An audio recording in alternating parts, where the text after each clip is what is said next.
जय हिंद। Major Mohammad Ali Shah sir, जय हिंद। बहुत बहुत शुक्रिया समय देने के लिए। Thank you sir. Thank you Rajesh ji, जय हिंद। Thank you sir, thank you. बहुत बहुत शुक्रिया, आपने समय दिया। सर, आज मैं टाइगर को लेकर आपके साथ चर्चा करने वाला हूं। ये बंगाल का टाइगर नहीं है, बल्कि ये मणिपुर का टाइगर है सर, जिसकी तलाश एनआईए कर रही है। और एनआईए की कई टीमें इस वक्त मणिपुर में इस टाइगर को तलाश रही हैं। मैं बस दर्शकों को कुछ जानकारी दे दूं, उसके बाद मैं आपके पास आऊंगा कई सवाल लेकर।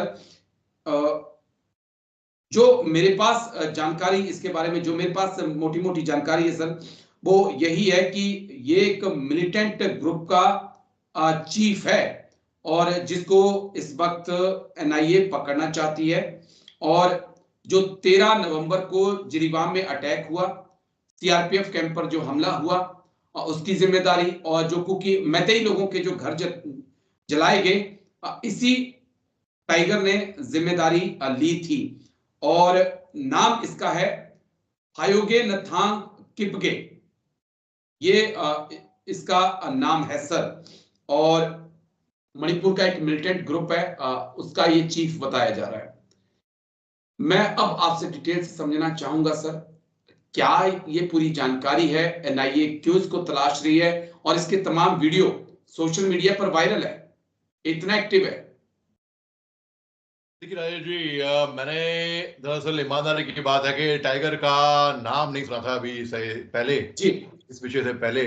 अभी ये खबरें आ रही हैं कि एनआईए इनको तलाश रही है, और इसने कोई स्पीच दी थी, वहां पे लोगों को भड़काया था ऐसा कि माइते को मारो और सिक्योरिटी फोर्स के खिलाफ लड़ो, तभी हमारी मांगे पूरी हो पाएंगी, और लड़ना ही एक तरीका है और कुछ नहीं, ऐसा उसने बोला है। मेरा ऐसा मानना है कि देखिए, अगर चाहे माइते हो, चाहे कुकी हो, चाहे कोई भी हो, कहीं पे भी हो, कोई अगर स्पीच देके उत्साहे आपको, आपको सावधान रहना हो। आपको बातों में नहीं आना चाहिए किसी के भी। ऑलरेडी कुकी समुदाय में ऑलरेडी गुस्सा है, ऑलरेडी उनको चोट लगी हुई है, ऑलरेडी वो डिमांड कर रहे हैं सेपरेट एडमिनिस्ट्रेशन का।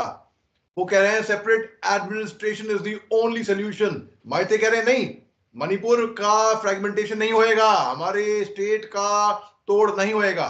दो तरफ से ये आग लगी हुई है, चाहे कुकी हो चाहे माइते हो। देखिए, अगर हिंसा लिंक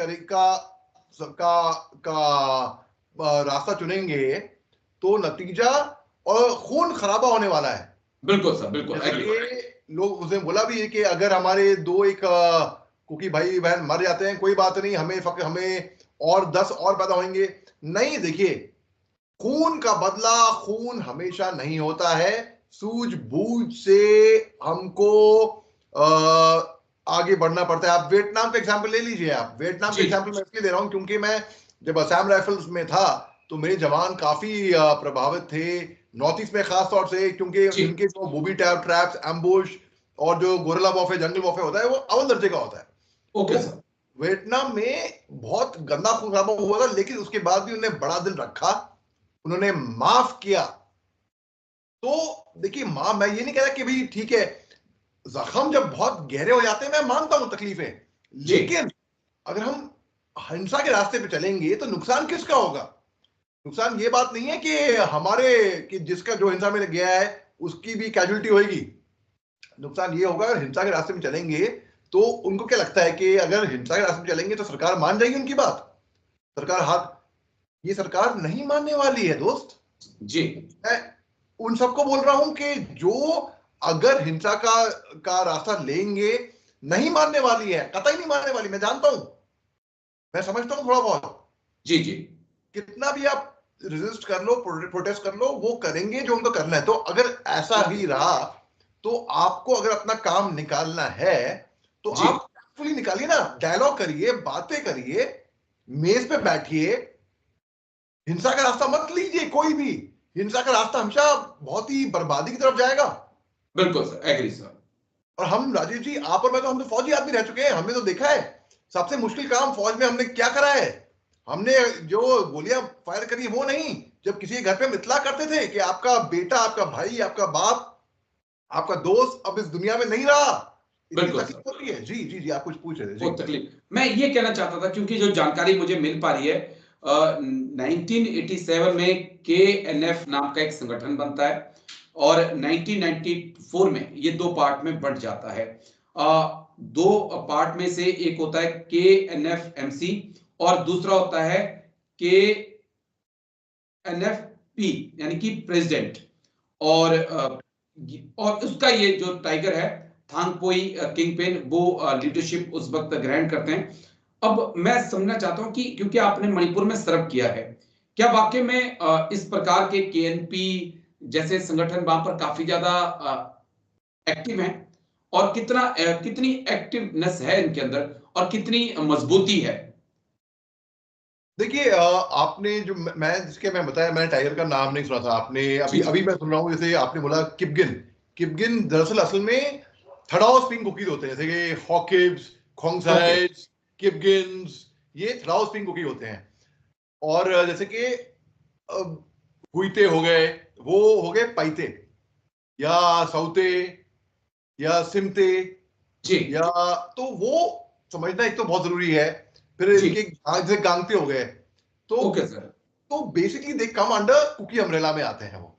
जी तो now the fact is, Kuki संगठन जो सू इज सस्पेंशन ऑफ ऑपरेशंस, तो यानी कि इनकी कोई भर्ती नहीं होगी, रिक्रूटमेंट नहीं होगी, या इनका कितना अमल हो रहा है कितना नहीं, वो मुझे पता नहीं इसके बारे में। जी मगर जी जो जब मैं था वहां पे 2007-2008 में, तब जी जब ये एग्रीमेंट साइन हुआ था, ये तो कोई भर्ती नहीं होगी, कोई नए हथियार का प्रोक्योरमेंट नहीं होएगा, आपके जो कैंप से हथियार लॉक कर दिए जाएंगे, बे मिनिमम हथियार इस्तेमाल होंगे, ये अग्रीमेंट के तहत है।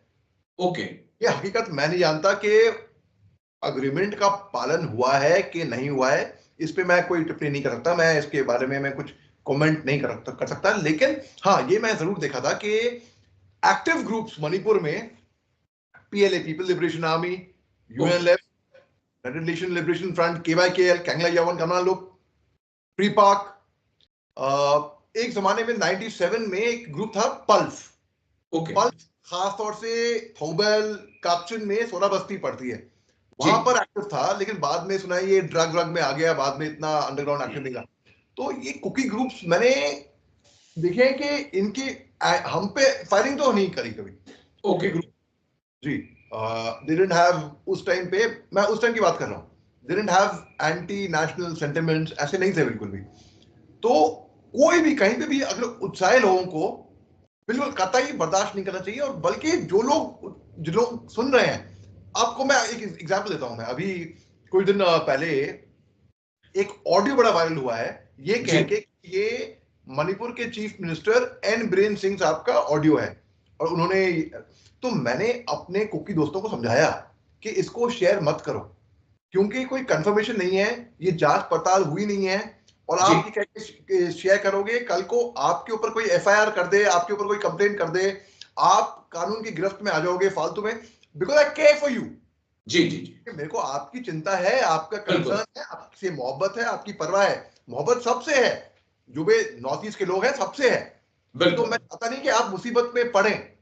तो कुछ लोग बुरा मान गए, और तुम्हारा कहने का मतलब है कि ये एन बीरेन सिंह की आवाज नहीं है। मैंने कहा देखो, आवाज तो वैसी ही साउंड करेगी या नहीं करेगी, आर्टिफिशियल इंटेलिजेंस। और तुम्हारा कहने का मतलब है कि आर्टिफिशियल इंटेलिजेंस फेक है। मैं कहा नहीं नहीं नहीं, मैं कौन होता हूं कहने वाला कि ये हकीकत है कि ये फेक है। ये जांच पड़ताल के बाद ही मालूम पड़ेगा। लेकिन जी जब तक कंफर्मेशन नहीं आती, आप शेयर मत करो। इसलिए नहीं कि मैं किसी का पक्ष रख रहा हूं, किसी के खिलाफ ना, इसके लिए आप समझने की कोशिश करिए बिगर पिक्चर। मैं आपकी परवाह करता हूं, तो इसलिए मैं चाहता हूं कि आप मुसीबत में ना पड़े। जी इसी तो सिमिलरली मैं कह रहा हूं, आपको कोई भी कहीं पे भी कैसे भी, सिर्फ माइती कुकी नहीं, कहीं पे भी, it can be anywhere, it can be any part of India, हमारे देश में कोई भी उत्साह है, आप मत उसमें फूस लो। अकलमंदी, जोश, फौज में सिखाया जाता है ना हमको, राजेश जी, बिल्कुल बिल्कुल जोश के साथ होश, होश अपना ये संभाल के रखो, होश मत खो अपना। तो मैं कहूंगा जी कि हिंसा रास्ता नहीं है, हिंसा रास्ता नहीं है। हमारे हिंदुस्तान का जो की पैदाइश हुई थी 1947 में, ये जब बिल्कुल ब्रिटिश अहिंसा से ही हमने आजादी हासिल की है। बस एक पॉइंट और, क्योंकि मैं मणिपुर के बारे में जानकारी ले रहा हूं कि कौन कौन से मिलिटेंट जो है वो एक हीरो वहां पर बने। जैसे बुरहान वानी कभी जम्मू कश्मीर में हुआ करता था। वैसे कुछ जानकारियां मिल रही है कि कोई वक्त था जब वहां पर बेनी, मैक्स, ब्रुनली, इस प्रकार के जो मिलिटेंट थे उनका नाम हुआ करता था, और अब टाइगर। लेकिन जो मैं बस लास्ट में इतना कहना चाहता हूं कि जब बुरहान वानी जैसा मिलिटेंट नहीं बचा, तो अगर आपको लगता है कि आप भारत सरकार के खिलाफ खिलाफत कर कर असम राइफल के साथ पंगा लेकर या इंडियन आर्मी के साथ पंगा लेकर ज्यादा दिन जी पाएंगे, तो मुश्किल है, क्योंकि एनआईए अगर आपके पीछे पड़ गई है तो आपको तलाश कर ही मानेगी सर। बिल्कुल, अगर एनआईए पीछे पड़ गई है, सरकार की कोई भी एजेंसी अगर आपके पीछे पड़ गई है, आपको तलाश के ही मानेगी। और इसमें अल्टीमेटली नुकसान किसका है? अगर हम स्ट्रेटेजिकली दिमाग से सोचें, नुकसान इसमें हमारा ही होगा। फिर हमारा मतलब जो ये यहाँ पे कर रहे हैं, जो भाषण दे रहे हैं, जो स्पीच उकसा रहे हैं, मुसीबत में वही आएंगे फिर अल्टीमेटली। तो समझ से काम लें, डायलॉग से काम लें। बंदूक गोली से लड़ना है तो अपने लॉजिकली पॉइंट। आपने गौर किया राजेश जी, मैं जब टीवी चैनल पे बैठता हूं, मैं कभी ऊंची आवाज में बात नहीं करता, चीख चिल्ला के बात नहीं करता। मैं कंटेंट यहां से, लंग पावर नहीं, यहां से मैं हमेशा डिबेट करता हूं, और वो डिबेट हमेशा मैं जीतता हूं। और जो दर्शक है वो भी कहते हैं, भाई आप आवाज ऊंची नहीं करते, आप पॉइंट फैक्ट रखते हैं। बिल्कुल सर, बिल्कुल। हथियार से कोई मतलब नहीं है, gun only get pieces, it will not gate piece. तो लोगों को एक तो उत्साह ना जाए, लोगों में ऑलरेडी गुस्सा है, मायते में भी, कुकी में भी, और कहीं पे भी। तो मैं कह रहा हूं शांत ठंडे दिमाग से, और से। अगर टाइगर के बारे में कोई जानकारी मिल रही है तो जरूर एनआईए को जल्द से जल्द बताएं, क्योंकि एनआईए उनको तलाश रही है। लेकिन शुक्रिया मेजर मोहम्मद अली शाह सर, आप आए और इतनी बारीकी से आपने तमाम बातें रखी। थैंक यू सर, जय हिंद। Thank you sir, thank you. जय हिंद Rajesh ji, thank you sir, thank you.